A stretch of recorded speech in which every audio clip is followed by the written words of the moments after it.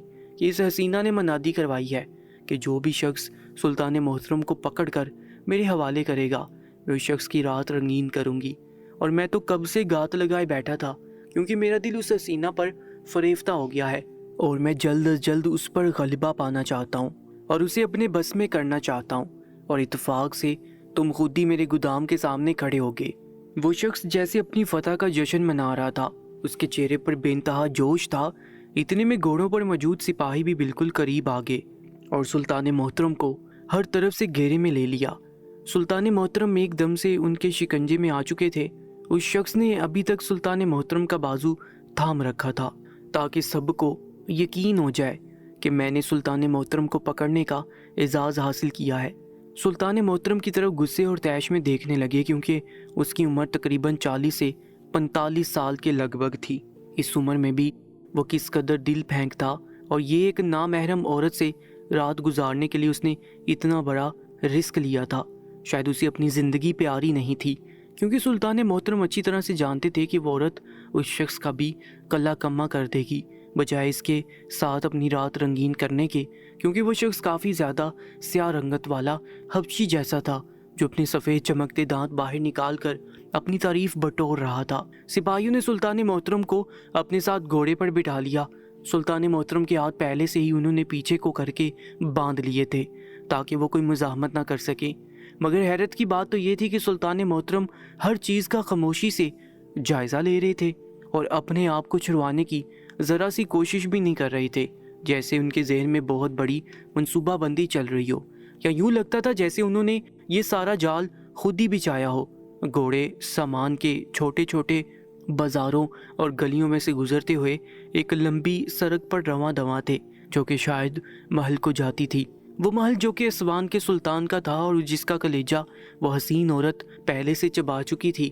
سلطان محترم حیرت زدہ تھے کہ ایک عورت آخر اتنی طاقتور کیسے ہو سکتی ہے کہ اس نے سب کو ہی اپنے بس میں کر لیا تھا اور سب کو ہی اپنا غلام بنا لیا تھا۔ سپاہی بھی اس کی حکم عدولی کے بارے میں سوچ نہیں سکتے تھے اور نہ ہی اس سے غداری کرنے کے بارے میں سوچ سکتے تھے۔ بہرحال یہ تو اس عورت سے ملنے کے بعد ہی سلطان محترم کو پتہ چل سکتا تھا، اس لیے وہ خاموشی سے راستہ طے کرنے لگے۔ تقریباً آدھے گھنٹے کی مسافت پر وہ محل کے دروازے پر پہنچ چکے تھے، جہاں پر سپاہی پہلے سے ہی تعینات کھڑے تھے تاکہ اگر سلطان محترم کوئی ہنگامہ کریں یا خود کو بچانے کی کوشش کریں تو وہ انہیں ہاتھوں ہاتھ لے لیں۔ جیسے ہی سلطان محترم محل کے اندر داخل ہوئے، ان کی آنکھوں پر پٹی باندھ دی گئی اور ان کے ہاتھ پیچھے کو باندھ دیے گئے تھے، اور وہ سپاہی ان کو ایسے دھکیل رہے تھے جیسے کوئی قیدی کو دھکیلتا ہے۔ ان کے انداز میں کسی قسم کی کوئی عزت اور تکریم نہیں تھی، حالانکہ یہ علاقہ بھی سلطان محترم کی سلطنت کے اندر آتا تھا اور سلطان محترم کی عزت اور احترام کرنا ان سب پر واجب تھا، مگر شاید یہاں کے لوگ اور یہاں کی رعایا اپنی مرضی کی مالک تھی اور اپنی منمانی کرنے والی تھی۔ اچانک ہی سلطان محترم کو محسوس ہوا جیسے انہیں ایک کمرے میں لے جا کر پتھر پر بٹھا کر باندھ دیا گیا ہے۔ سپاہی اب جا چکے تھے۔ اب سلطان محترم رسیوں سے بندھے ہوئے بالکل خاموشی سے ارد گرد کا جائزہ لے رہے تھے۔ انہیں کچھ بھی نظر نہیں آ رہا تھا، مگر وہ جانتے تھے کہ یہ کوئی قید خانہ ہے۔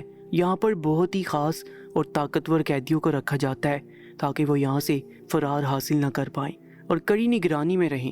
تھوڑی دیر گزرنے کے بعد اچانک ہی دروازے کے کباڑ چڑچڑائے تھے اور سلطان محترم کے ناک سے ایک عجیب سی خوشبو ٹکرائی تھی جس نے انہیں مدہوش کر دیا تھا، جو حسین عورت کے جسم سے پھوٹ رہی تھی، کیونکہ وہ بتا سکتے تھے کہ کوئی نسوانی وجود بالکل ان کے عین سامنے کھڑا ہے۔ اچانک ہی سلطان محترم کے پیچھے سے کسی نے پٹی اتاری۔ سلطان محترم نے آہستہ آہستہ اپنی آنکھیں کھول لی تھیں، مگر آنکھیں کھولنے کے بعد بھی ابھی تک اندھیرے کے اثرات آنکھوں کے سامنے تھے۔ آہستہ آہستہ انہیں منظر صاف نظر آنے لگا اور ان کے سامنے ایک انتہائی حسین دوشیزہ کھڑی تھی جس نے اپنے گورے بدن کو چیتے کی کھال سے ڈانپ رکھا تھا۔ جگہ جگہ سے اس کا خوبصورت جسم نمایاں ہو رہا تھا۔ اس کی آنکھیں کالی سیاہ تھیں اور بال لمبے کالے۔ سلطان محترم اس کی آنکھوں میں آنکھیں ڈال کر کچھ دیر کے لیے دیکھتے رہے۔ وہ یہ اندازہ لگانے کی کوشش کر رہے تھے کہ اس کی آنکھوں میں کس قدر شفافیت ہے، کیونکہ کسی بھی انسان کے ظلم اور بربریت کا اندازہ اس کی آنکھیں دیکھ کر لگایا جا سکتا ہے۔ اور سلطان محترم بہو بھی جانتے تھے کہ یہ عورت واقعی بہت زیادہ سرکش ہے اور اپنی سرکشی میں بڑھتی جا رہی ہے، اس لیے اسے لگام دینا ضروری ہے۔ کیونکہ سچ تو یہ تھا کہ سلطان محترم جان بوجھ کر وہ انگوٹھی پہن کر یہاں آئے تھے کیونکہ وہ اس شخص کی پہچان میں آ جائے جو انہیں اس عورت تک پہنچا دے گا، اور ایسا ہی ہوا تھا۔ سلطان محترم ایک دم سے تلخی سے مسکرائے اور کہنے لگے کہ یہ سرکش عورت، جب انسان خدا کی زمین پر فساد برپا کرتا ہے اور اپنی سرکشی میں حد سے گزر جاتا ہے تو خدا تعالیٰ اپنی بندوں کے ذریعے اس انسان کو ایسا سبق سکھاتے ہیں کہ وہ منہ کے بل زمین پر گرتا ہے۔